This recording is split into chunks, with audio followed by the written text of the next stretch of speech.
dust, He has ransomed me. His grace runs deep. While I was a slave to sin.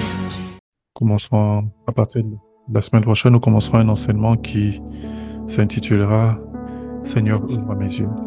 Seigneur, ouvre mes yeux.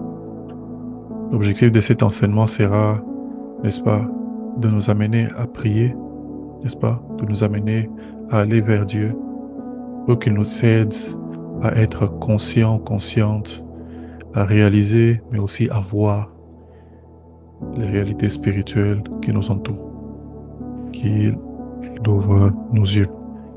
Ce sera le thème que nous allons aborder à partir de la semaine qui va commencer. Ce soir, j'aimerais parler des 2 derniers éléments que nous aborderons dans l'étude du tabernacle. Pendant environ 11 sessions, nous avons parlé du mystère ou de comprendre les mystères cachés derrière le tabernacle de Moïse, comprendre les mystères cachés derrière le tabernacle de Moïse et la sacrificature.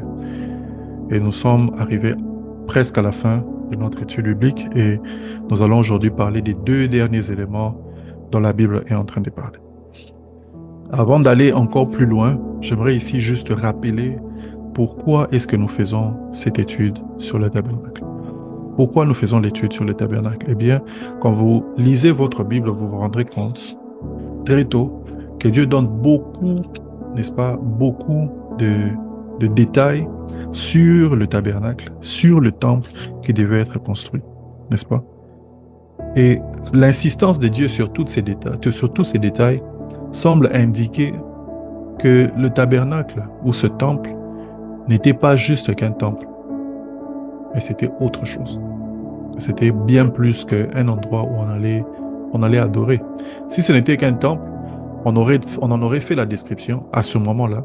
Après la description, après que Moïse et tout le peuple soient passés, eh bien, ce serait fini. N'est-ce pas? Mais parce que c'est beaucoup plus, on voit les livres des Hébreux revenir sur la question, n'est-ce pas, des choses qui s'est passées dans le temple ou qui s'est passé dans le tabernacle et expliquant que ce qui s'est passé là-bas, c'était l'image des choses, n'est-ce pas, célestes, des choses, n'est-ce pas, surnaturelles, des choses qui s'est passé ou qui se sont passées, n'est-ce pas, dans le lieu très haut, n'est-ce pas, dans le ciel. Hébreu explique ces choses. Et quand Hébreu est en train d'expliquer ces choses, il semble expliquer même encore plus que ces choses qui étaient des histoires physiques, n'est-ce pas, ce lieu où on allait adorer, était en train de représenter des réalités, n'est-ce pas, spirituelles que nous avons vécues en tant qu'enfants de Dieu. Et donc le tabernacle, on arrive à comprendre que le tabernacle de Moïse n'était pas qu'un lieu où on allait adorer, mais c'était tout un message que Dieu était en train de divulguer, qu'il était en train de, n'est-ce pas, qu'il était en train de dire, qu'il était en train de communiquer à son peuple au travers de toutes ces images. Il devient donc important pour l'enfant de Dieu et pour le lecteur de la Bible de comprendre qu'est-ce que Dieu était en train de nous expliquer, qu'est-ce que Dieu était en train de nous dire. Qu'est-ce que Dieu voulait dire par les tabernacles? Pourquoi est-ce qu'il va dans autant de détails? Quel est le message que nous devons comprendre? Et c'est ainsi que nous avons commencé à parler du tabernacle. Nous avons expliqué toutes ces autres choses en parlant d'abord, n'est-ce pas, des matériaux et des choses qui étaient utilisées, de tout ce qui était utilisé pour construire le tabernacle et leur signification spirituelle. Nous avons expliqué pourquoi il signifie ce qu'il signifie. Et donc, partant de cela, nous commençons à comprendre que veut dire le tabernacle, qu'est-ce que Dieu était en train d'indiquer, qu'est-ce que Dieu est en train de cacher. Et donc, nous avons expliqué toutes ces choses et nous en sommes arrivés. La dernière fois, nous avons parlé, n'est-ce pas, du chandelier à 7 branches. Le chandelier à 7 branches, c'est cet élément, n'est-ce pas, qui se trouve dans la tente d'assignation, juste à gauche. Qu'est-ce que voulait dire le chandelier à 7 branches et pourquoi est-ce qu'on en parle tel qu'on est en train d'en parler? Nous avons dit que le chandelier à 7 branches parle du Saint-Esprit. Le Saint-Esprit qui est la lumière, n'est-ce pas, de l'Église, pas la lumière du monde. Quand la Bible parle de la lumière du monde, elle parle de Christ comme étant la lumière du monde et parle de l'Église comme étant dans la lumière du monde. Par contre, la Bible est en train de révéler que le Saint-Esprit enseignera à l'Église, n'est-ce pas? Que le Saint-Esprit vient, n'est-ce pas, pour amener la lumière ou la compréhension à l'Église. pour nous aider à comprendre les choses. C'est ainsi que le chandelier n'était pas placé en dehors de la tente d'assignation, n'est-ce pas? Au vu aussi de tout le monde, le chandelier est caché dans le lieu saint. Ce n'est pas tout le monde qui y avait accès, c'était seulement les sacrificateurs, des privilégiés qui avaient accès. De la même manière, le Saint-Esprit n'est pas connaissable par tout le monde. Le Saint-Esprit n'est pas accessible par tout le monde. Quand Jésus parle lui-même du Saint-Esprit, il dit le Saint-Esprit que le monde ne peut recevoir, que le monde ne connaît pas, mais vous, vous le connaissez parce qu'il est en vous, n'est-ce pas? Il est avec vous et il sera en vous. Oui. Et donc le Saint-Esprit n'était pas accessible au monde, mais le Saint-Esprit est accessible à l'Église. Et les lieux saints est un symbole important, n'est-ce pas? Parce qu'il parle des choses qui sont cachées au monde, mais des choses qui sont accessibles à l'Église, accessibles aux enfants de Dieu. Des choses sacrées, n'est-ce pas? Des choses glorieuses qui ne sont pas accessibles au monde, mais qui sont accessibles à l'Église. Tout ce qui se trouvait dans les lieux saints était fait en or. L'or est en train de parler de la gloire de Dieu, est en train de parler de la divinité. Et ces choses, la gloire, la divinité, n'est-ce pas, ce ne sont pas des choses qui sont accessibles à tout le monde, c'est accessible aux personnes qui sont passées par la porte.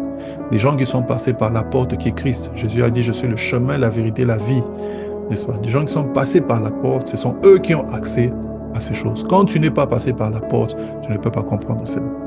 Ainsi, nous avons expliqué que, et même quand nous sommes des personnes qui sommes restées longtemps à l'église, si nous ne sommes pas passés par la porte, les choses de Dieu restent cachées pour nous. Les choses profondes de Dieu ne nous sont pas accessibles.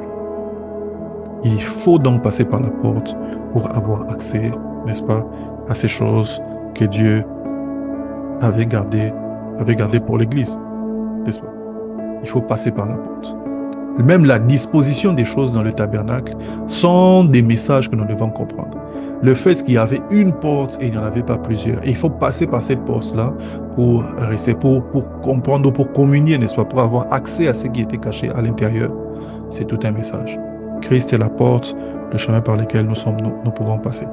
Et les choses mystérieuses de Dieu, on les obtient aussi seulement quand on est passé par cette porte, quand on a accepté Christ.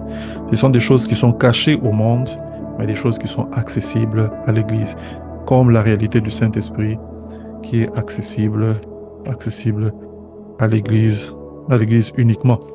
Et ce soir, nous voulons parler du troisième élément dans le lieu saint, qui est l'autel des parfums.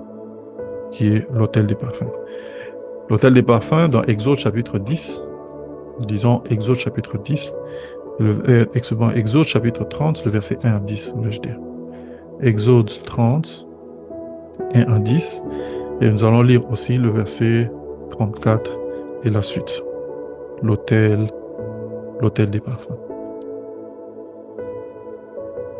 Exode 30, à partir du premier verset jusqu'au verset 10, le livre des Exodes, chapitre 30, à partir du premier verset jusqu'au verset 10, la Bible dit ceci. Tu feras un autel pour brûler des parfums. Tu le feras en bois d'acacia. Sa longueur sera d'une coudée et sa largeur d'une coudée. Il sera carré. L'autel était carré, n'est-ce pas? Et sa hauteur sera des 2 coudées. Tu feras des cornes qui sortiront de l'autel. Tu les couvriras d'or pur, n'est-ce pas? Le dessus, les côtés, tout autour, et les cornes, et tu feras une bordure d'or tout autour. Tu feras au-dessus de la bordure 2 anneaux d'or aux 2 côtés. Tu en mettras aux deux côtés pour recevoir les barres qui serviront à le porter. Tu feras les barres de bois d'acacia et tu les couvriras d'or. Tu placeras l'autel en face du voile. L'autel en face du voile. Le voile dont on est en train de parler ici, c'est ceci, n'est-ce pas? Si vous arrivez à voir, n'est-ce pas, mon curseur n'est-ce pas, sur vos images, il y avait donc un voile entre le lieu saint, qui est cette partie ici, et le lieu très saint, qui est cette partie. Ce voile, c'est celui-là, et c'est de ce voile-là qu'il s'agit. On dit l'autel sera en face de ce voile. Tu placeras l'autel en face du voile, n'est-ce pas, qui est devant l'arche du témoignage, en face du propitiatoire, qui est sur le témoignage, et où je me rencontrerai avec toi. Aaron y fera brûler du parfum odoriférant. Il en fera brûler chaque matin lorsqu'il préparera les lampes. Il en fera brûler aussi entre les deux soirs lorsqu'il arrangera les lampes. C'est ainsi que l'on brûlera les perpétuités du parfum devant l'Éternel parmi vos descendants. Vous n'offrirez sur l'autel de parfum sur l'autel ni parfum étranger, ni holocauste, ni offrande. Vous n'y répandrez aucune libation.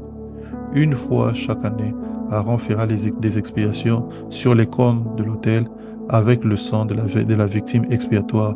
Il y sera fait des expiations une fois chaque année parmi vos descendants.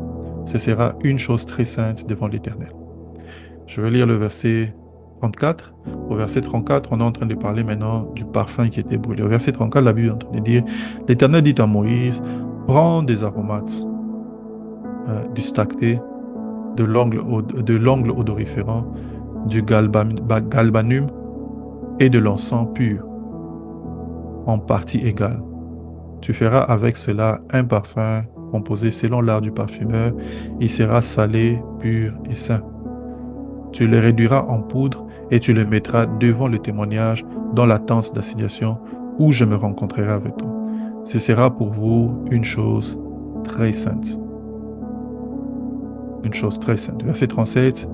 Vous ne ferez point pour vous de parfum semblable dans les mêmes proportions.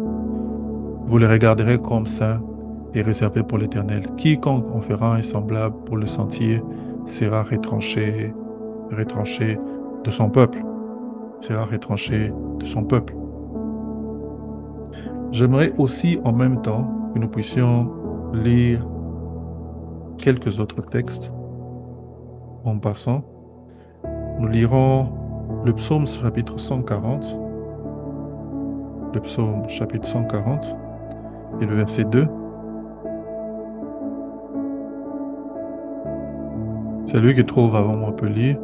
Psaume 141, excusez-moi, et le verset 2.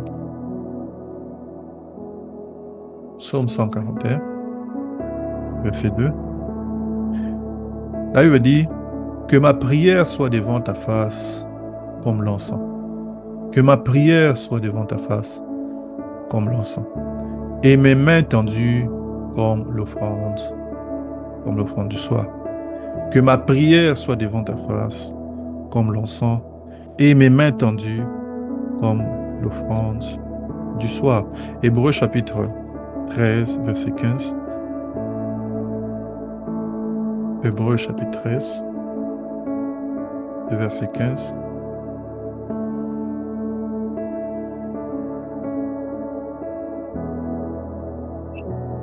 Hébreux chapitre 13. Oui, vas-y. Par Christ, offrons donc sans cesse à Dieu un sacrifice de louange, c'est-à-dire le fruit des lèvres qui reconnaissent publiquement lui appartenir. Vas-y encore, lis encore ce texte. Et n'oubliez pas de faire le bien et de vous entraider, car c'est à de tels sacrifices que Dieu prend plaisir. Dans le verset 15. Par Christ, offrons donc sans cesse à Dieu un sacrifice de louange, c'est-à-dire le fruit des lèvres qui reconnaissent publiquement lui appartenir. Par Christ, offrons sans cesse un sacrifice de louange. Et c'est important de noter que quand l'auteur du livre des Hébreux est en train de parler, est en train de dire par Christ, offrons sans cesse un sacrifice de louange, c'est-à-dire le fruit de nos lèvres, ainsi de suite. Par Christ, offrons un sacrifice de louange. Apocalypse chapitre 8, le verset 2, il avait dit, et je vis 7 anges qui se tenaient devant Dieu, et 7 trompettes leur furent données. N'est-ce pas? Et un autre ange vint, et il s'éteint sur l'autel, ayant un encensoir d'or.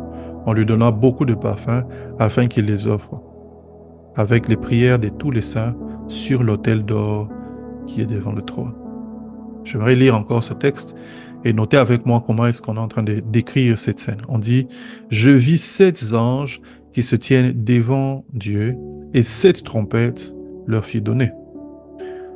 Un autre ange vint, il s'éteint sur l'autel. Notez, là il veut dire s'éteint sur l'autel, ayant quoi? Un encensoir. L'encensoir est utilisé pour l'encens, pour brûler l'encens. Un encensoir et un encensoir d'or, n'est-ce pas?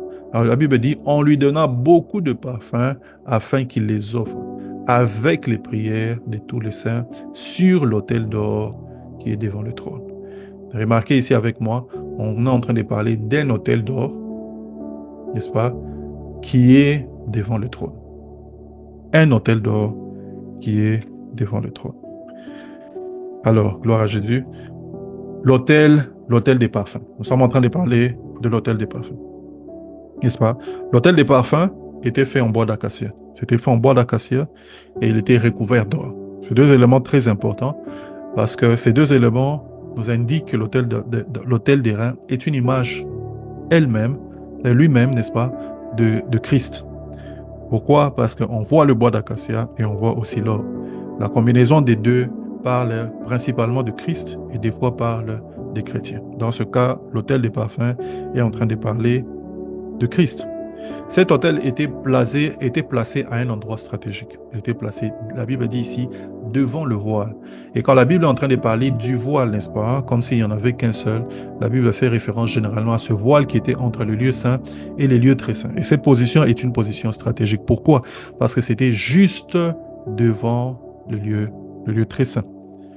Et le lieu très saint, c'était l'endroit où Dieu descendait, c'était l'endroit où la gloire de Dieu était en train de se manifester. Et avant d'arriver, n'est-ce pas, dans le lieu très saint, se trouvait donc l'autel des parfums. L'autel des parfums, donc, a une position stratégique et une position assez particulière, n'est-ce pas?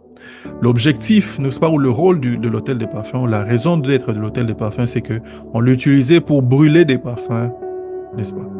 Pour brûler des parfums pour le Seigneur. Et ces parfums, comme on l'a vu, n'est-ce pas, dans Exode chapitre 30, le verset 34, c'était des parfums spécifiques, c'était un parfum spécifique que Dieu avait lui-même ordonné, n'est-ce pas, et qui ne pouvait pas être utilisé pour un autre usage que pour le temple. C'était un parfum unique et c'était un parfum réservé. Et quand Dieu même est en train de parler, il dit que c'est une chose très sainte, n'est-ce pas, c'est une chose qui est réservée, qu'une personne qui utiliserait cela serait retranchée du peuple, n'est-ce pas?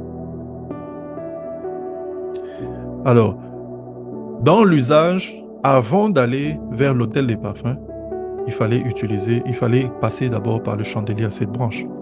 Il fallait allumer le chandelier d'or avant d'arriver, n'est-ce pas, à l'autel des parfums. N'est-ce pas? Et le sacrificateur, ce qu'il devait faire, c'est qu'il devait nettoyer l'autel des parfums, enlever la cendre, n'est-ce pas, pour y mettre, n'est-ce pas, le parfum nouveau ou l'encens nouveau qui devait être brûlé. La Bible indique ici que le parfum était brûlé 2 fois. Il était brûlé le matin et puis la Bible est en train de dire entre les 2 soirs. Le matin et puis entre les 2 soirs. Le matin fait référence, n'est-ce pas, au matin. Mais quand on parle entre les 2 soirs, certains disent que ça devait être soit en fin de soirée ou vers minuit. Ou vers minuit. Et je penche beaucoup plus sur l'idée selon laquelle entre les 2 soirs parle de minuit. Pourquoi? Parce que dans la mentalité biblique, le soleil levant et le soleil couchant, les deux sont considérés comme des soirs. Il y a le soir du matin, c'est-à-dire que lorsque le soleil est en train de se lever et que, n'est-ce pas, c'est entre le jour et la nuit. Et puis il y a le soir, n'est-ce pas, du crépuscule, lorsque le soleil est en train de se coucher, n'est-ce pas? On ne sait pas dire si c'est le matin ou si c'est le soir. Et si c'est la journée ou si c'est la nuit. Et on parle ici de entre les 2 soirs, donc ça pourrait faire référence, n'est-ce pas, à minuit, n'est-ce pas, à 1 heure, n'est-ce pas, entre le matin et le soir où le parfum était en train d'être brûlé. Le parfum était brûlé donc 2 fois. Je dis ici que l'autel des parfums est une image de Christ. Et d'abord une image de Christ. Mais l'encens lui-même est en train de parler ici de la prière. On a lu ici, n'est-ce pas, dans le livre des psaumes, où David est en train de prier, en dire que ma prière s'élève vers toi comme l'encens. Comme l'encens. Nous avons lu cela, n'est-ce pas, dans Psaume 141. David est en train de dire que ma prière vienne vers toi comme l'encens. Je ne sais pas si j'ai fait quelque chose. Je crois que c'est bon. Okay. Et ça. Dans le psaume 141, David est en train de dire que ma prière monte vers toi comme l'encens. n'est-ce pas? On voit ici déjà que David est en train de faire référence à l'encens comme étant une image de la prière. L'encens est une image de la prière. Donc l'autel des parfums devient donc l'endroit où on vient avec les prières. L'autel des parfums est en train de représenter donc, n'est-ce pas, le lieu où le culte même, le lieu où, n'est-ce pas, l'activité même de la prière. Et la position de l'autel de l'encens est encore importante. Pourquoi? Parce qu'on est en train de voir que l'autel de l'encens, l'autel des parfums, n'est-ce pas, c'est juste avant le lieu très saint. Et la prière a ce rôle, n'est-ce pas, de nous introduire, de nous donner accès, n'est-ce pas, à la présence de Dieu. La prière a le rôle, n'est-ce pas, de nous aider à nous connecter au Seigneur. L'autel des parfums devient donc, n'est-ce pas, l'image de la prière. L'image de la prière. Si l'autel des parfums parle de Christ, à cause du fait que c'était l'endroit où on faisait monter, n'est-ce pas, les parfums, on comprend que on faisait monter l'encens, on brûlait l'encens, on comprend que l'autel des parfums est en train de parler de la prière. Alors, quel est le lien entre Christ et la réalité de la prière? Nous avons lu, n'est-ce pas, dans Hébreux chapitre 13, le texte que Jéthro a lu. Hébreux chapitre 13, la Bible est en train de dire ceci au verset 15. La Bible dit, par lui offrant sans cesse, n'est-ce pas, à Dieu un sacrifice de louange. Par lui offrant sans cesse à Dieu un sacrifice de louange. Par qui, n'est-ce pas? De qui est-ce qu'on est en train de parler quand on dit par lui? Eh bien, on est en train de parler de Christ, n'est-ce pas? On est en train de dire par Christ offrant à Dieu un sacrifice de louange. Christ est le moyen par lequel nous offrons un sacrifice de louange, n'est-ce pas? Il n'y a pas une prière qui peut être efficace si elle n'est pas faite, n'est-ce pas, en Christ et par Christ. La prière et l'efficacité de la prière, c'est par Christ. Et on est en train de le voir ici dans l'image même de l'autel des parfums. C'est que l'autel des parfums qui représente Christ est l'endroit où on faisait, n'est-ce pas, on brûlait l'encens. De la même manière aussi aujourd'hui pour nous, nous ne pouvons pas brûler l'encens spirituel de nos prières si nous ne le faisons pas sur Christ ou par le canal de Christ. Et Hébreu est en train de bien le dire, il dit, n'est-ce pas, par lui offrant un sacrifice de louange. Offrant à Dieu sans cesse un sacrifice de louange. N'est-ce pas? Quand Jésus se présente lui-même, il dit « Je suis le chemin, la vérité, la vie. » N'est-ce pas? Il est la voie par laquelle Dieu nous agrée. C'est lui par lequel, n'est-ce pas? C'est lui sans qui tout ce que nous sommes en train de faire ne peut pas être agréé par le Seigneur. La prière elle-même, n'est-ce pas, n'a d'efficacité que lorsqu'on la fait au nom de Christ. Quand Jésus est en train de parler, n'est-ce pas, de comment est-ce que nous devons prier, il est en train de le dire à plusieurs reprises. Tout ce que vous demanderez en mon nom, ce que vous demanderez en mon nom, tout ce quand vous aurez prié en mon nom, vous voyez que vous l'avez reçu, n'est-ce pas? La prière, n'est-ce pas, se fait par Christ. Nous n'avons pas d'efficacité dans nos prières si nous ne les faisons pas par le canal de Christ, par le canal de Christ lui-même, n'est-ce pas? Alors, l'autel des parfums, comme j'avais dit, était placé devant le lieu très saint. On brûlait le parfum le matin et entre les deux soirs, n'est-ce pas? Et je vous ai expliqué qu'entre les deux soirs parle probablement de minuit. Ici, la Bible est en train de nous montrer aussi l'importance, n'est-ce pas, de la fréquence journalière, n'est-ce pas, de la prière dans la vie des enfants de Dieu.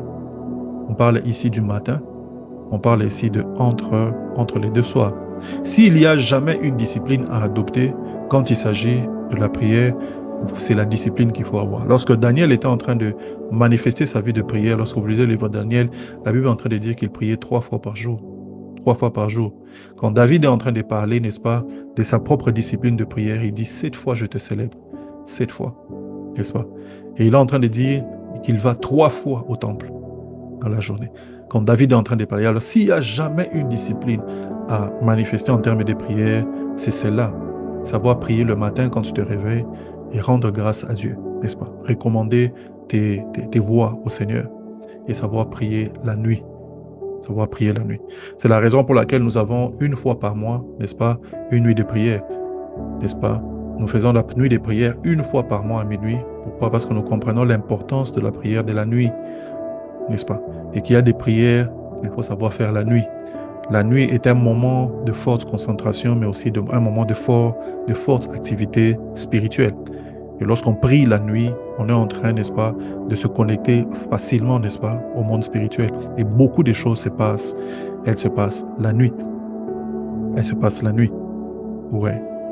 De par sa composition, n'est-ce pas, le parfum lui-même, de par sa composition, nous indique que la prière, n'est-ce pas, est le moyen par lequel on s'approche de Dieu. Lorsque Dieu est en train de dire comment est-ce que le parfum devait être composé, n'est-ce pas, il donne les ingrédients, mais après il dit que personne ne devra faire le même parfum pour le sentir lui-même. N'est-ce pas? C'était un moyen exclusif pour s'approcher de Dieu. C'était un parfum que Dieu avait ordonné, mais qui ne devait être adressé qu'à lui-même. De la même manière, la prière ne peut pas être adressée à une autre divinité, ne peut pas être adressée à une autre personne, n'est-ce pas? Mais la prière ne peut être adressée qu'à Dieu, n'est-ce pas? Donc je disais, par la position de l'autel des parfums, par la position de cet autel, la Bible elle nous indique que la prière est un moyen par lequel nous pouvons nous approcher de Dieu. Nous pouvons arriver au trône. Alors, je ne sais pas si vous avez remarqué le livre de Apocalypse, le texte que j'ai lu avec vous dans le livre d'Apocalypse. Apocalypse chapitre 8, que j'ai lu avec vous tout à l'heure. Remarquez ce que la Bible est en train de dire quand on est en train de parler de l'ange, n'est-ce pas, qui est en train d'apporter les parfums. La Bible dit, je vis les 7 anges qui se tiennent devant Dieu et 7 trompettes leur fut donnée.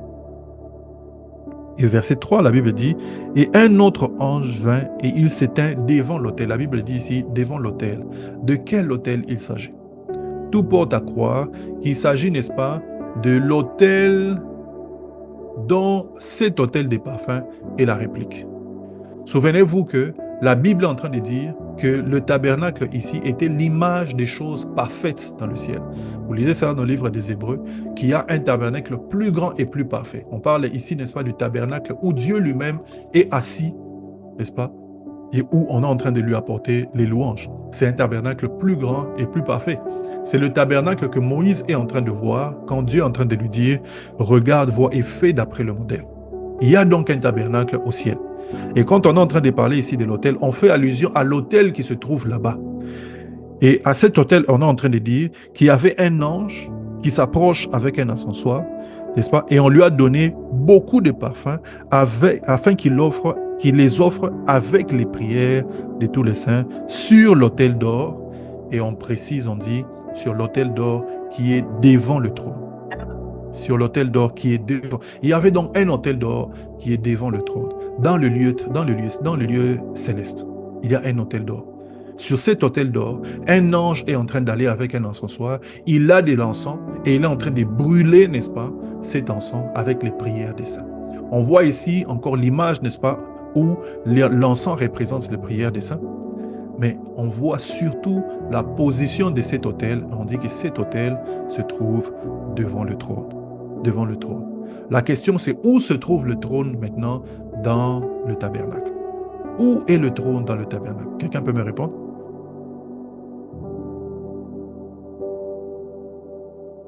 Quelqu'un a une idée? Dans le tabernacle, où se trouve le trône? Personne? Dans le tabernacle, le trône se trouve sur l'arche de l'Alliance. Sur l'arche de l'Alliance. L'arche de l'Alliance est une image du trône de Dieu. Et je vais expliquer cela tout à l'heure.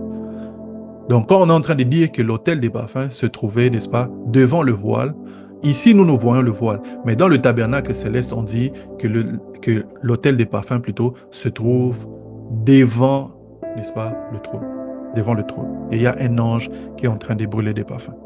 On comprend donc ici que par la position de l'autel des parfums, ça indique, ça parle de la prière, et ça parle de la prière comme le moyen par lequel nous nous approchons de Dieu ou le moyen par lequel nous avons accès au Seigneur. N'est-ce pas? L'autel des parfums est aussi une image de Christ l'intercesseur. La Bible dit que Christ est au ciel à la droite du Père en train d'intercéder pour les saints. Il est dans les cieux en train d'intercéder pour les saints. N'est-ce pas? Or, l'autel est en train de parler, n'est-ce pas, de Christ.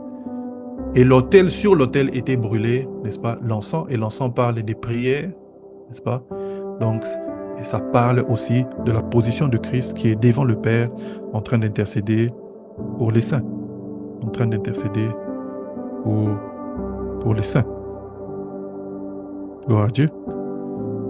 Hein? Alors, l'autel des parfums a aussi un autre sens ou une autre signification. L'autel des parfums est un type de Christ comme médiateur, n'est-ce pas? Comme médiateur pour les hommes. L'autel des parfums est un type de Christ comme le médiateur, n'est-ce pas? Pour les hommes. On peut lire, n'est-ce pas, dans Timothée, dans 1 Timothée, je pense, le chapitre 2. 1 Timothée et chapitre 2 et le verset 4. La Bible dit ceci, on commencerait même au verset 3. La Bible dit, « Cela est bon et agréable à Dieu. Cela est bon et agréable à Dieu, qui veut que tous les hommes soient sauvés. » N'est-ce pas? C'est bon et agréable à Dieu, notre Sauveur, qui veut que tous les hommes soient sauvés et parviennent à la connaissance de la vérité. Verset 5, c'est celui qui nous intéresse. La Bible dit, « Car il y a aussi un seul Dieu, aussi un seul médiateur entre Dieu et les hommes, Jésus-Christ, homme. » N'est-ce pas? Entre un seul médiateur entre Dieu et les hommes, Jésus-Christ, homme. Par la position de l'autel des parfums, on est en train ici de lancer ou de nous montrer le message que Christ est le médiateur entre les hommes et Dieu. Pourquoi? Parce que c'est devant cet autel qu'on venait, c'est sur cet autel que l'on présentait les parfums pour accéder à Dieu. Et donc Jésus-Christ est le médiateur, n'est-ce pas, pour nous les hommes. N'est-ce pas? Il est le médiateur pour nous les hommes. Alors, que veut dire encore l'autel des parfums? Pour moi, qu'est-ce que nous pouvons comprendre de nouveau dans l'autel des parfums?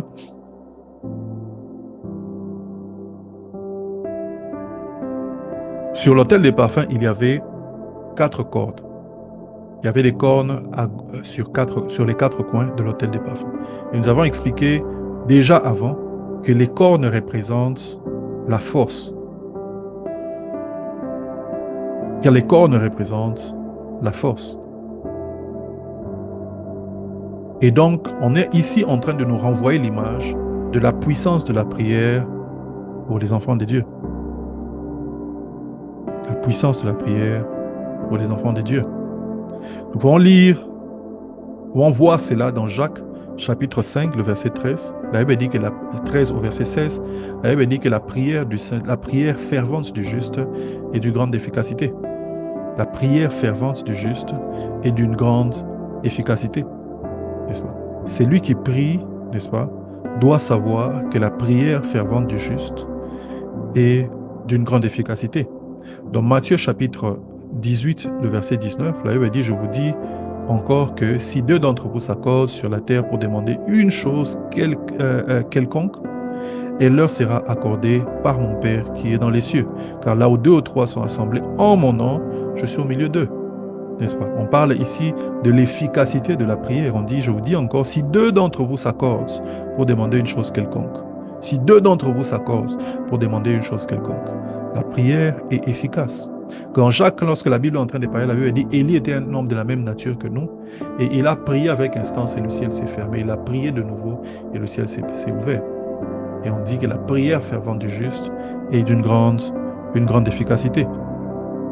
Vous voyez? Dans Matthieu toujours, le chapitre 21, et cette fois le verset 22, la Bible est en train de dire, tout ce que vous demanderez avec foi, par la prière, vous le recevrez. Tout ce que vous demanderez avec foi, par la prière, vous le recevrez. La prière est donc efficace. La prière est puissante, n'est-ce pas? La prière est un moyen de changer des choses, c'est un moyen de changer des circonstances. La prière nous permet, n'est-ce pas, d'avoir accès à Dieu. Et celui qui a accès à Dieu a accès à celui qui est capable de tout faire. Voilà pourquoi la prière est puissante, n'est-ce pas? L'autel des parfums était placé devant le voile, devant le trône, parce que c'est le moyen par lequel nous pouvons accéder à Dieu. Et si tu accèdes à Dieu, tu as accès à celui qui est capable de tout faire. Marc chapitre 11, le verset 24. Je commence à partir du verset 23. La Bible est en train de dire, je vous le dis en vérité, si quelqu'un dit à cette montagne, ôte-toi de là, jette-toi dans la mer, et s'il ne doute point dans son cœur, mais croit que ce qu'il dit arrive, il le verra s'accomplir. Verset 24, c'est pourquoi je vous dis, tout ce que vous demanderez en priant, tout ce que vous demanderez en priant, croyez que vous l'avez reçu, et vous le verrez s'accomplir. Tout ce que vous demanderez en priant, croyez que vous l'avez reçu et vous le verrez s'accomplir. La Bible où Jésus lui-même est en train ici de nous encourager, n'est-ce pas, à croire en l'efficacité de la prière. Croyez, quand vous avez demandé en priant, croyez que vous l'avez reçu. Vous allez le voir s'accomplir, n'est-ce pas? Pourquoi? Parce que la pensée positive agit? Non. Parce que la personne que nous rencontrons est toute puissante. Cette personne-là est capable de tout faire. Croyez que vous l'avez reçu. Dans Jean chapitre 14, et le verset 19, la Bible est en train de dire ceci. Encore un peu de temps et le monde ne me verra plus, mais vous me verrez. Je crois que c'est le verset 13, pas le verset 19. Verset 13.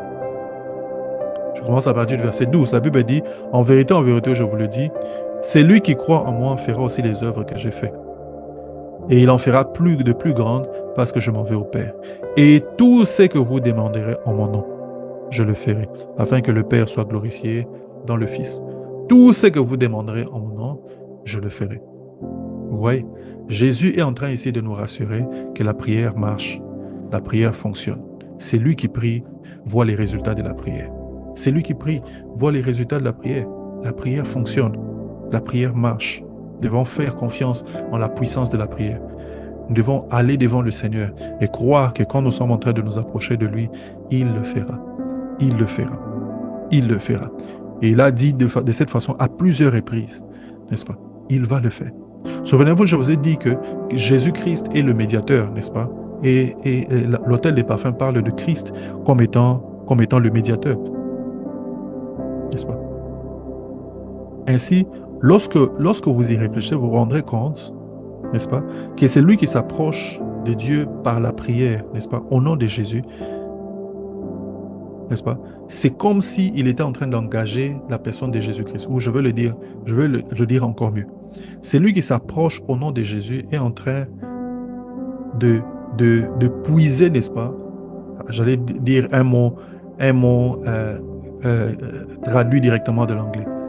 C'est lui qui s'approche par la prière au nom de Jésus-Christ et en train d'engager, n'est-ce pas, le principe selon lequel quand tu pries en son nom, Dieu t'exauce comme s'il était en train d'exaucer Jésus. Voilà.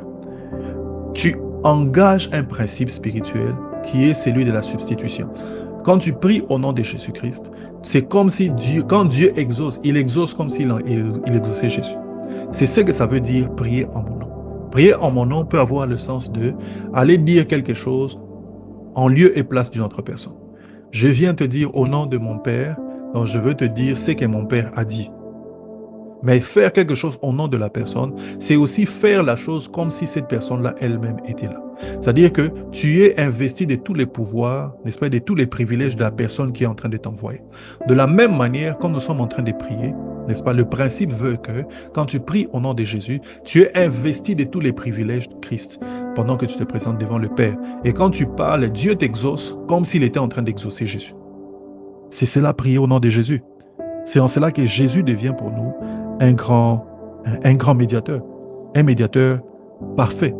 Parce qu'en lui, n'est-ce pas, nous pouvons nous présenter devant le Père comme si nous étions lui-même Christ. C'est ça même le sens d'être en Christ, n'est-ce pas? Souvenez-vous de l'histoire de Jacob et Ésaü. C'est une des histoires qui reflète cette réalité le mieux. Ésaü est l'aîné et Ésaü est appelé par son père parce que son père sent la mort en train de venir et il souhaiterait le bénir. Pour qu'il le bénisse, il lui dit, va, n'est-ce pas, attraper ou chasser un chevreuil, prépare-le-moi comme je l'aime, donne-moi, je veux manger et quand j'aurai fini, je veux te bénir. Mon âme va te bénir. Ésaü comprend l'importance, n'est-ce pas, de ce moment. Il va à la chasse. C'était un chasseur. Il va à la chasse pour attraper un gibier, n'est-ce pas, et revenir.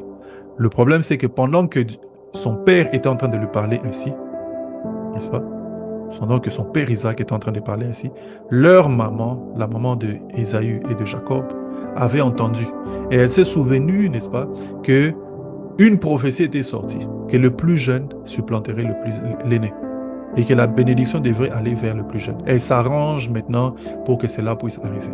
Qu'est-ce qu'elle fait? C'est qu'elle va elle-même préparer un gibier, comme le papa aime, et le met entre les mains, n'est-ce pas, de son fils Jacob. Mais pour tromper la vigilance de leur père, il prend la peau du gibier, il le met sur le corps de son fils Jacob. Il met la peau sur le corps de Jacob. Pourquoi il fait ainsi? Parce que Ésaü était velu. Ésaü était velu.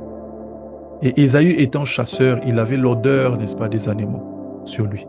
Il fallait que Jacob, qui lui n'était pas chasseur, puisse être aussi velu et avoir l'odeur des animaux sur lui. Ainsi, vous pouvez lire toute l'histoire vous-même, mais quand Jacob s'approche de son père, et que son père est en train de lui demander le bien, il parle. Et son père remarque que la voix qu'il est en train d'entendre, ce n'est pas la voix d'Ésaü, c'est la voix de Jacob. Mais il n'a aucun moyen de le savoir parce qu'en ce moment-là, Isaac était lui-même déjà aveugle, il ne voyait plus bien. Alors, ce qu'Isaac fait, c'est qu'il lui demande, il dit, approche-toi, viens me donner. Lorsqu'il prend, il approche son fils et il sent l'odeur. L'odeur qu'il sent, c'est l'odeur, n'est-ce pas, des animaux. Et il le touche. Quand il le touche, il sent la peau qui est velue. Ces deux éléments l'amènent à croire que Jacob est au fait Ésaü. Et il est convaincu et il libère la bénédiction sur Jacob au lieu de libérer la bénédiction sur Ésaü. Cette image est une image forte. Parce que spirituellement, ce qui s'est passé pour nous, c'est que nous avons revêtu Christ. Nous avons revêtu Christ. Et lorsque nous nous approchons du Père, quoi que notre voix, c'est notre voix à nous propres. L'odeur, c'est l'odeur de Christ. La peau, c'est la peau de Christ. Et c'est de la même manière, quand le Père nous bénit, il nous bénit comme s'il bénissait Christ. Mais en fait, il est en train de nous bénir. La différence, c'est que Dieu n'est pas inconscient de cette histoire. C'est lui-même qui a établi cela. Mais c'est un mystère qu'il avait caché dans une image dans l'Ancien Testament en faisant les choses de cette façon. C'est que, ayant revêtu Christ aujourd'hui, nous pouvons prier au nom de Jésus. Et il nous exaucera comme si c'était Jésus le même qui était exaucé. C'est en cela que la prière est efficace. Parce que lorsque nous sommes en train de nous nous approchons comme si c'est Christ lui-même qui s'approchait. Regardez ce que Jésus lui-même est en train de dire dans Jean chapitre 11. Et ça, c'est un texte formidable. Jean chapitre 11, le verset 40 à 42. La Bible est en train de dire, Jésus lui dit, ne t'ai-je pas dit que si tu crois, tu verras la gloire de Dieu? C'est l'époque où Lazare était mort, il est enterré. Jésus prend trop de temps, n'est-ce pas? Pendant qu'il était malade, il meurt, il est déjà enterré. Quand il arrive, il demande aux gens de rouler la pierre. La Bible dit, ils ôtèrent donc la pierre, verset 41, ils ôtèrent donc la pierre. Et Jésus leva les yeux en haut et dit, Père, je te rends grâce de ce que tu m'as exaucé. Remarquez comment est-ce que Jésus parle. Il dit, je te rends grâce, pas parce que tu vas m'exaucer. Il dit, je te rends grâce parce que je sais que tu m'as exaucé. Je sais que tu m'as exaucé. Au verset 42, la Bible dit, pour moi, je savais que tu m'exauces toujours. Mais j'ai parlé à cause de la foule qui m'entoure, afin qu'ils croient que c'est toi qui m'as envoyé. Et j'aime ces paroles, pourquoi? Parce que quand on comprend le sens de prier au nom de Jésus, et le fait que Dieu, quand il nous exauce, il nous exauce comme s'il exauçait Jésus.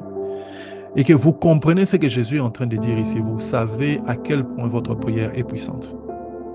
Parce que quand Jésus était en train de prier, il a dit, je te rends grâce parce que je sais que tu m'as exaucé. Il dit, je te rends grâce parce que je sais que tu m'as exaucé. Il dit, moi, je savais que tu m'exauces toujours. Je savais que tu m'exauces toujours. C'est à ce point-là que la prière est puissante. Lorsque tu t'approches de Dieu, tu dois t'approcher avec la même attitude. Avec la même attitude. Dans Jérémie chapitre 33, verset 3, la Bible est en train de dire, « Invoque-moi, je te répondrai. Je te ferai connaître des choses cachées que tu ne connais pas. » Dans 1 Chronique chapitre 7, le verset 13 et la suite, la Bible est en train de dire, « Si mon peuple sur qui est invoqué mon nom, s'humilie, prie, cherche ma face, je l'exaucerai. Je l'exaucerai. » Comprenez donc, n'est-ce pas, que la prière, n'est-ce pas, la prière est efficace. La prière est efficace. Voilà pourquoi il y avait des cornes sur les 4 coins de l'autel, pour signifier que ce que l'on fait sur cet autel-là a une grande efficacité. La prière est efficace. Encore une chose concernant l'autel des parfums. L'autel des parfums était un passage obligé, n'est-ce pas, pour rencontrer Dieu. C'est pourquoi la prière est une nécessité pour nous dans la vie chrétienne. La prière devient une nécessité pour notre vie chrétienne, n'est-ce pas? Lorsque Paul est en train d'en parler dans 1 Thessaloniciens chapitre 5, il dit « Priez sans cesse ». Priez sans cesse. Ça, c'est un extrême. Mais un extrême possible. Prier sans cesse. Avoir constamment une attitude de prière. Chercher constamment la communion avec Dieu. Prier sans cesse. Une vie constante de prière, n'est-ce pas? Une attitude, n'est-ce pas? Une présence constante dans la présence de Dieu. C'est ce que Dieu demande de nous. Pourquoi? Parce que la prière est un passage obligé pour rencontrer le Seigneur. N'est-ce pas? Encore une chose que l'on comprend par l'autel des parfums, c'est que la prière n'est pas offerte par tous. Ce n'était pas tout le monde qui allait brûler les parfums, c'était seulement les sacrificateurs, n'est-ce pas? Seules des personnes autorisées pouvaient prier. Alors je vais dire ici encore une chose très forte. Plusieurs personnes prient, même des personnes qui ne connaissent pas Dieu prient. Mais la prière efficace, la prière au nom de Christ, au nom de Jésus, c'est un ministère des personnes qui sont nées de nouveau. C'est un ministère des gens qui sont nés de nouveau. Vous savez, il y a beaucoup de choses que plusieurs personnes font. Même les païens prient, ils crient vers Dieu. Mais la prière dans le sens chrétien des choses, c'est un ministère des enfants de Dieu. C'est un ministère, ça a son sens parce que ce sont des enfants de Dieu qui le font. N'est-ce pas? Voilà pourquoi la Bible est en train de dire que l'encens qui est brûlé sur l'autel des parfums est une chose très sainte. C'est une chose très sainte. Lorsque quelqu'un n'est pas né de nouveau et qu'il prie, il n'a aucune assurance que sa prière sera exaucée. Il n'a aucune assurance. Mais quand une personne est née de nouveau, il a des bases sur lesquelles il ou elle peut aller vers Dieu pour demander, réclamer à ce que Dieu exauce. Voilà pourquoi la prière, c'est quelque chose qui est fait par des personnes qui sont autorisées. Ils sont autorisés, c'est pour les sacrificateurs, n'est-ce pas? La prière et particulièrement l'adoration, n'est-ce pas, est réservée à Dieu et à Dieu seul. On ne prie pas d'autres divinités, on ne prie pas d'autres personnes, on ne prie pas les ancêtres, on ne prie pas les saints, on ne prie pas autre chose ou une autre personne, on prie Dieu seul. Et Dieu est en train de dire que vous ne ferez pas les parfums pour les sentir vous-même, pour un autre usage. L'encens ne devait pas être utilisé pour un autre usage. Cet encens-là était réservé à Dieu seul. Eh bien, la prière, et particulièrement l'adoration, est réservée à Dieu seul. N'est-ce pas? Cette prière doit être incorruptible, n'est-ce pas? Cette prière doit être dépourvue de superflu. Cette prière doit être dépourvue des mauvaises intentions. Incorruptible, on est en train de le voir, n'est-ce pas? La Bible est en train de dire que l'encens devait être mélangé avec le sel. Le sel empêche la corruption. Le sel empêche la corruption. N'est-ce pas? La prière doit être dépourvue de superflu. Pourquoi est-ce qu'on le dit? Parce que dans Matthieu, le chapitre 6, n'est-ce pas? Quand Jésus est en train d'enseigner sur la prière, il est en train de dire, n'est-ce pas, que l'on ne vient pas, on ne prie pas en multipliant des vaines paroles. Matthieu 6, 7, la Bible est en train de dire, en priant, ne multipliez pas des vaines paroles comme les païens, qui s'imaginent qu'à force des paroles, qui s'imaginent qu'à force des paroles,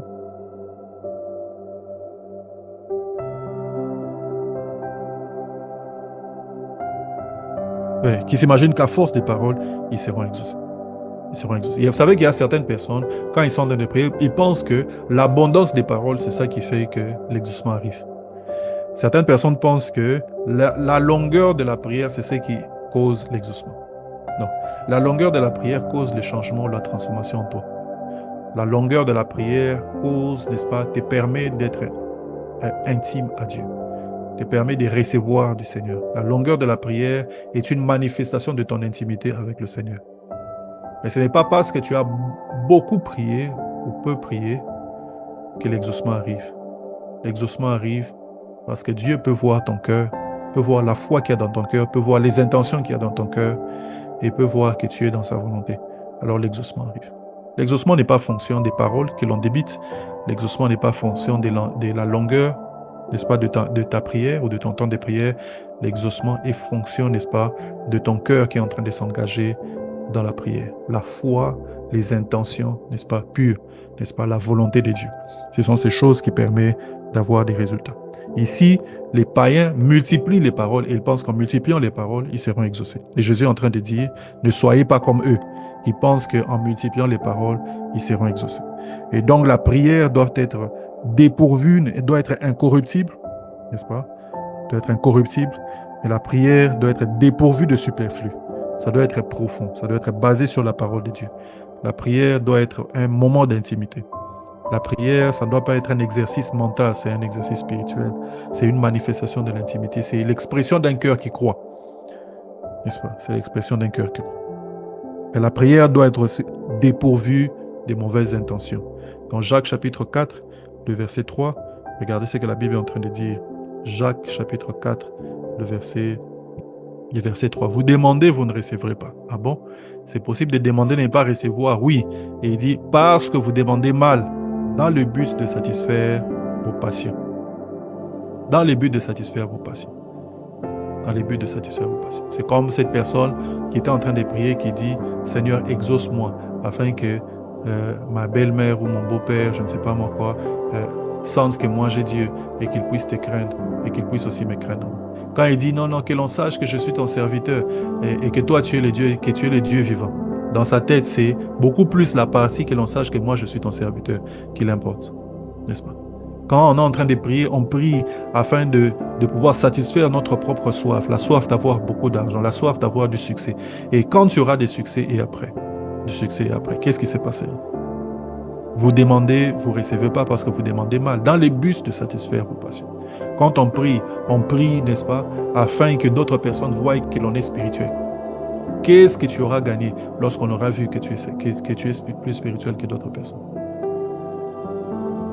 Les intentions du cœur, n'est-ce pas? Les intentions du cœur. Les intentions du cœur. Ce sont des choses que Dieu considère quand il s'agit de la prière. Voici, on a donc fini l'autel des parfums. Je veux très rapidement parler du lieu très saint et du dernier élément dans le tabernacle que nous allons clôturer cette enseignement. Le dernier élément dans le tabernacle, c'est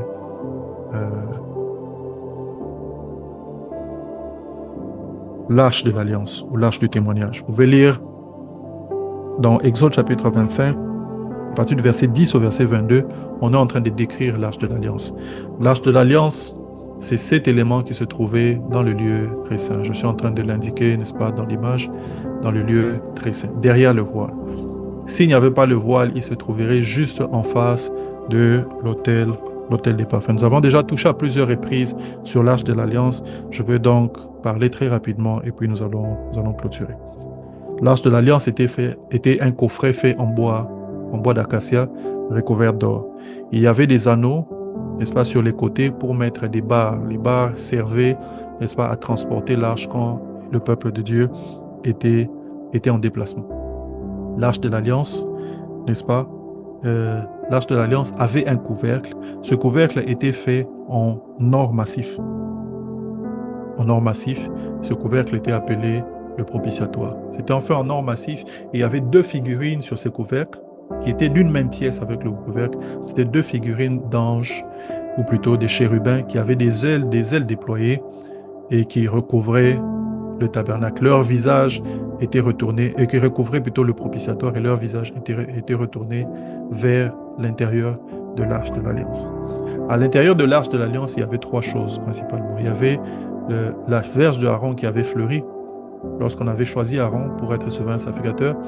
Ensuite, il y avait la manne qui était ainsi préservée par la gloire et la gloire de Dieu. Et il y avait les tables de la loi qui se trouvaient dans l'arche de l'alliance. Il y avait ces 3 éléments à l'intérieur. n'est-ce pas? L'arche de l'Alliance était la pièce maîtresse, n'est-ce pas, du tabernacle. Sans elle, le tabernacle n'était qu'une tente. Pourquoi est-ce qu'on dit que c'était la pièce maîtresse? Parce que tout convergeait vers cet endroit-là. Après l'arche de l'Alliance, n'est-ce pas, ou après le lieu très saint, il n'y avait pas un autre endroit. C'était l'endroit final.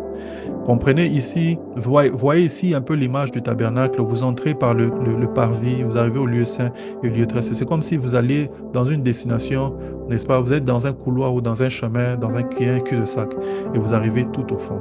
Il n'y a plus un autre chemin. C'était ça la destination. Eh bien, l'arche de l'Alliance, c'était la pièce maîtresse, n'est-ce pas? Sans l'arche de l'Alliance, il n'y avait pas la tente ou la tente d'assignation n'avait elle-même pas de raison d'être. C'est ce qui se faisait là, dans le lieu très saint, une fois par an, qui donnait toute sa valeur, n'est-ce pas, à la tente d'assignation. Et c'est le Dieu qui apparaissait à cet endroit-là, qui donnait son importance au reste. La Bible est en train de montrer, n'est-ce pas, lorsqu'on décrit l'arche de l'Alliance dans Exode 25, que Dieu est en train de dire que c'est entre les deux chérubins, entre les deux figurines, entre les deux chérubins, c'est là qu'il rencontrera Moïse. C'est là qu'il rencontrera Aaron. Parce que lorsque Dieu apparaissait, c'était à cet endroit-là qu'il était en train d'apparaître. De la même manière aussi, une fois par an, lorsqu'on était en train de faire le sacrifice pour tout le peuple et que l'on amenait le sang, c'était à cet endroit-là que l'on versait le sang, sur le propitiatoire. Sur le propitiatoire. Le propitiatoire porte bien son nom. En français, c'est propitiatoire parce que c'était l'endroit où le peuple de Dieu était rendu propice, n'est-ce pas? Où la paix était restaurée entre Dieu et les hommes. Souvenez-vous, car tous ont péché, sont privés de la gloire de Dieu, et le salaire du péché, c'est la mort. Mais à cause de ce qui était versé à cet endroit-là, l'homme était rendu propice à Dieu. Le propitiatoire, c'était l'endroit où l'homme était rendu propice à Dieu. Il était rendu propice à Dieu. On peut voir l'importance de l'arche de l'Alliance, par exemple, lorsque le peuple d'Israël allait en guerre. Lorsque Josué allait, n'est-ce pas, pour conquérir Jéricho, l'arche de l'Alliance se trouvait devant le peuple. Et lorsque le peuple était en train de marcher, l'arche était devant. Lorsqu'il y avait une guerre, n'est-ce pas, et que c'était une guerre difficile, souvent les sacrificateurs étaient appelés, ils venaient avec l'arche de l'Alliance. Et ils comprenaient, le peuple comprenait que Dieu était avec eux. Parce que c'était à cet endroit-là que Dieu apparaissait. L'arche avait eu telle importance que le jour où l'arche avait été arrachée au peuple d'Israël par les Philistins, excusez-moi, lisez cela dans 1 Samuel chapitre 3 et chapitre 4. La Bible dit qu'il y avait un grand deuil. Le souverain sacrificateur de l'époque est tombé à la renverse quand il a appris que l'arche avait été prise. Le peuple était tombé dans le désarroi parce qu'il ne voyait plus d'issue pour eux. Si l'arche pouvait être prise, alors eux, ils n'étaient rien du tout. Vous comprenez? L'arche était la pièce maîtresse. Mais si vous voulez comprendre encore la puissance qui était cachée derrière l'arche, vous devez voir ce qui s'est passé, n'est-ce pas, dans la vie des Philistins qui avaient arraché l'arche. Parce que les Philistins qui ont arraché l'arche ont pris l'arche, l'ont amenée dans leur propre temple. Parce qu'eux, ils étaient de toute façon polythéistes. Ils se sont dit, on a arraché leur Dieu, on va le mettre ici, nous allons aussi l'adorer. Ce qu'ils ne comprenaient pas, c'est que lui, il était le seul vrai Dieu. On ne pouvait pas le mettre à côté d'un autre Dieu. Et ils avaient mis l'arche de l'Alliance à côté de la statue de Dagon. Et le matin, ils retrouvaient la statue de Dagon tombée devant l'arche. Ils ont même essayé de le maintenir. Ils ont trouvé la statue le matin tombée devant l'arche. Parce que Dieu ne pouvait pas être au même niveau qu'une créature ou qu'un esprit, quel qu'il soit. Ouais.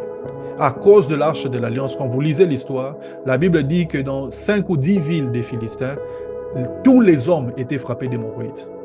Dieu avait frappé des villes entières parce qu'ils avaient pris l'arche de l'Alliance. L'arche de l'Alliance était le lieu où la présence de Dieu résidait.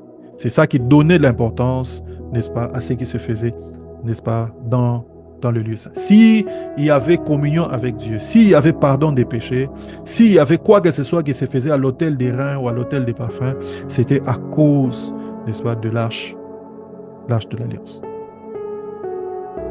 L'arche de l'Alliance.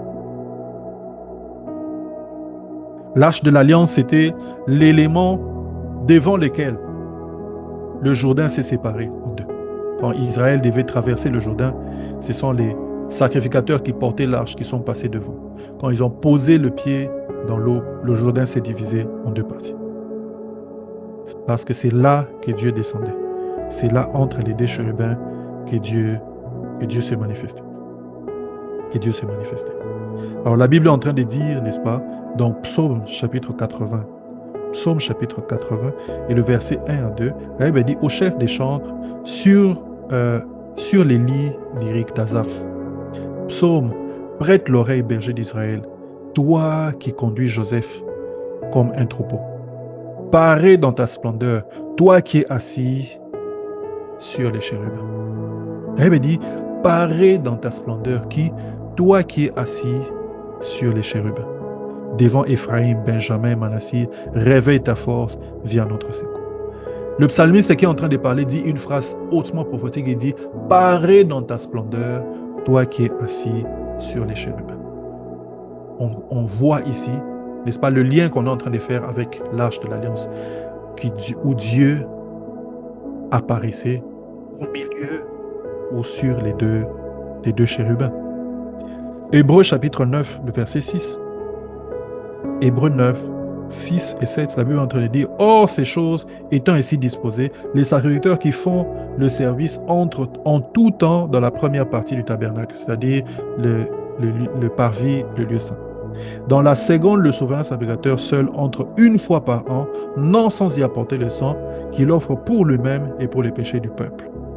Une fois par an, il entrait dans le lieu très saint et il offrait là-bas le sang pour lui-même et pour le peuple.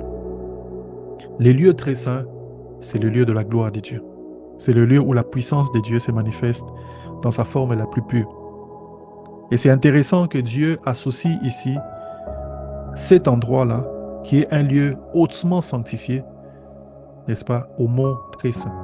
Parce que la sainteté, c'est ce qui permet, n'est-ce pas, d'expérimenter et de vivre la puissance de Dieu. Plus on est dans la sainteté, plus on vit dans la sainteté, plus la puissance de Dieu nous est accessible. Dans les lieux très saints, ce n'est pas tout le monde qui allait. Il y a des expériences que tout le monde n'aura pas. Mais les personnes qui vivront hautement dans la sainteté, dans la sanctification pour Dieu, ce sont les personnes qui pourront vivre et expérimenter des choses que d'autres personnes n'expérimentent pas. C'était dans le lieu très saint que Dieu apparaissait. Et dans ces lieux très saints, on y allait une seule fois par an. Une seule fois par an. Ça ne veut pas dire aujourd'hui que tu ne y vas qu'une seule fois par an. Ça veut dire tout simplement que c'est un lieu hautement réservé. Il y a des choses dans la vie chrétienne qui sont hautement réservées. C'est lorsqu'on aime et on vit dans la sanctification que l'on commence à vivre ces choses avec le Seigneur. L'arche de l'Alliance était faite d'or, n'est-ce pas? En dehors et en dedans. Cette arche qui était faite en bois d'acacia et recouverte d'or parle de Jésus-Christ. Le fait que l'arche était recouverte en dehors, en dedans déjà, parle de la manifestation des dons spirituels, des fruits de l'esprit, qui est la transformation qui est opérée dans nos vies par le Saint-Esprit à l'intérieur, n'est-ce pas? À l'intérieur de nous-mêmes.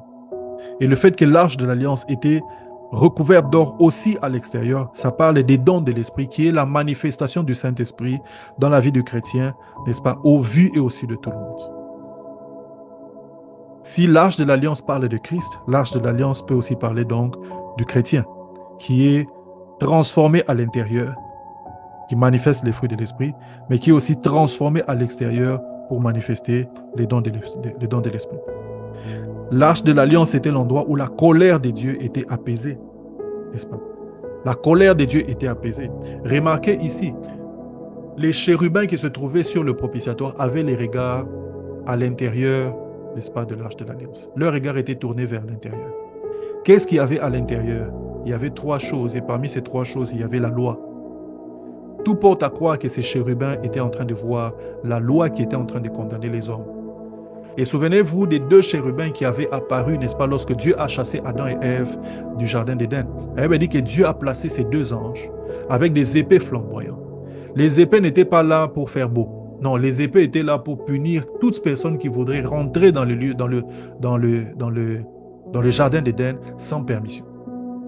Eh bien, ces chérubins, n'est-ce pas, avaient le mandat, n'est-ce pas, de protéger, d'empêcher qui que ce soit d'aller là-bas. Et ils avaient cette attitude, pourquoi? Parce que le jugement était sur l'homme. Le jugement était sur l'homme. Le jugement qui est manifesté, n'est-ce pas, par les tables de la loi. Ainsi, ces chérubins sont en train de regarder constamment la loi et sont en train de condamner l'homme. Mais quand le souverain sacrificateur vient dans le lieu saint, dans le lieu très saint, amène le sang et verse le sang sur le propitiatoire, les chérubins ne voient plus seulement la loi, mais ils voient aussi le prix qui a déjà été payé. À cause du prix qui a été déjà payé, il permet donc à l'homme de toucher à l'arbre de vie. Il permet donc à l'homme d'entrer dans Éden. Il permet donc à l'homme de jouir de la présence de Dieu, d'être là dans le lieu très saint, sans mourir. Les chérubins voient le sang. Ils voient la loi, c'est vrai, mais ils voient aussi le sang. À cause de cela, la personne qui est ainsi recouverte du sang est épargnée. Souvenez-vous de ce qui se passe en Égypte, où l'ange est envoyé, un ange est envoyé pour exterminer les premiers-nés. Mais à cause du sang qu'il y avait sur les linteaux, à Goshen, le même ange qui traversait tout le pays a passé outre, n'est-ce pas, ou a sauté, n'est-ce pas, la maison des Juifs sans les toucher. Ainsi, à cause du sang, nous sommes réconciliés avec Dieu. À cause du sang, les chérubins nous laissent passer pour aller toucher à l'arbre de vie. À cause du sang, nous pouvons jouir de la présence de Dieu sans que nous ne soyons jugés à cause du sang. Le propitiatoire, c'est là où on a amené le sang. L'arche de l'Alliance est une image donc du trône de Dieu, de l'endroit où Dieu demeure, de la présence de Dieu. Le trône de grâce dont on est en train de parler dans Hébreu. Approchez-vous donc avec assurance du trône de la grâce, afin d'obtenir miséricorde. N'est-ce pas? C'est cela que l'on est en train de voir.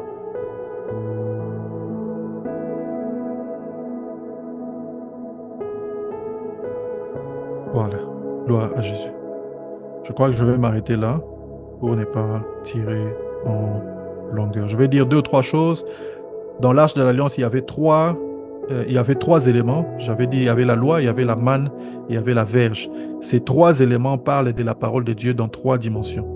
La loi parle de la parole écrite que nous devons connaître, n'est-ce pas? La loi parle de la parole écrite. La manne parle de la parole révélée. La verge parle de l'autorité de la parole de Dieu qui ressuscite même ce qui est mort. Et remarquez que ces 3 choses se trouvaient à l'intérieur de l'arche. Ainsi, ces 3 choses, ces 3 dimensions de la parole doivent se retrouver à l'intérieur du cœur du chrétien. Le chrétien doit connaître la parole écrite. Nous devons savoir ce qui est écrit. Le chrétien doit connaître la parole révélée, c'est-à-dire le sens de ce qui est écrit.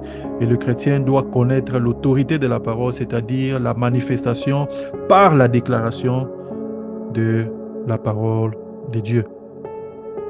De la parole de Dieu.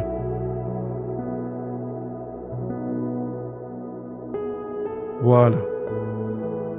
On peut s'arrêter ici. Voilà, nous avons ainsi fini notre étude biblique sur le tabernacle. S'il y a des questions, n'hésitez pas à les poser. N'hésitez pas à me les transmettre. Et comme on a débordé, je vais clôturer le culte ce soir et clôturer cet enseignement. Et ceux qui souhaiteraient poser quelques questions peuvent rester dans le call après. Sinon, on aura fini pour ce soir. Seigneur, merci. Merci pour ce long enseignement. Merci pour les révélations. Merci pour la compréhension que tu nous donnes de ces mystères. Tu ne nous donnes pas une telle compréhension par hasard, pour rien. Tu nous la donnes parce que tu as un objectif, parce que tu veux nous amener quelque part. Chaque parole, que chaque phrase, que chaque révélation s'incruste dans nos cœurs. Nous comprenions à quoi ressemble la marche chrétienne, que nous comprenions qu'est-ce que tu attends de nous. Que quelqu'un ce soir sente sa vie chrétienne aller dans une nouvelle dimension, son amour pour la parole aller dans une nouvelle dimension. Je te dis merci au nom de Jésus. Amen. Gloire à Jésus. Nous avons donc fini cet enseignement. Le mercredi prochain, nous commençons une nouvelle étude biblique qui sera intitulée « Seigneur, ouvre mes yeux, que je voie ». Que le nom du Seigneur soit béni. Que Dieu nous bénisse. Passons un excellent après-midi. Une excellente soirée.